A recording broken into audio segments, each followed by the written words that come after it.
ইনশাআল্লাহ বিএনপি আগামী নির্বাচনে 80% ভোট পেয়ে জয় হওয়ার গণমাধ্যম রিপোর্ট পেশ করেছে। যদি হয় ইনশাআল্লাহ আগামী দিনে অনেক আলেম ওলামারা পার্লামেন্টে যাবেন, দিনের পক্ষে ভোট দিবে, দিনের পক্ষে তারা ভূমিকা রাখবেন। আপনারাও ইতিহাসে আবার স্বর্ণযুগের ইতিহাসের সাথে জড়িত হবেন।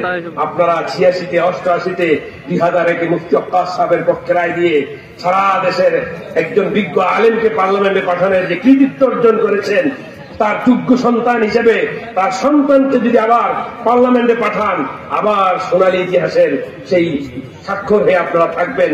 প্রস্তুত আছেন তো ইনশাআল্লাহ? আবার আসবো ইনশাআল্লাহ আপনাদের কাছে। মা বোনদেরকে বলে যায়, ওই জান্নাতের টিকিট এমন টিকিট নিয়েন যে টিকিট দিয়ে আবার জাহান্নামের দরজা বন্ধ করুন যায় না, এরকম জান্নাতের টিকিট নিয়েন না। জান্নাতের টিকিট নিবেন তো জান্নাতে যাতে যাইতে পারেন, আলেমদের পক্ষে থাকেন। আপনাদের কাছে অনুরোধ, কোন বিভ্রান্তিতে আপনার কান দিবেন না, কোন অপপ্রচারে কান দিবেন না।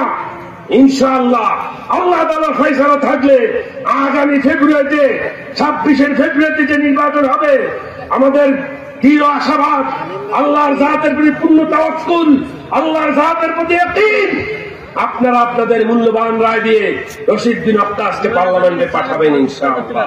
আল্লাহ তাআলা সবাইকে সঠিক বুঝ দান করুন। আমা আলাইনা ইল্লাল বালাগ, নাসরুম মিনাল্লাহি ওয়া ফাতহুন করিম।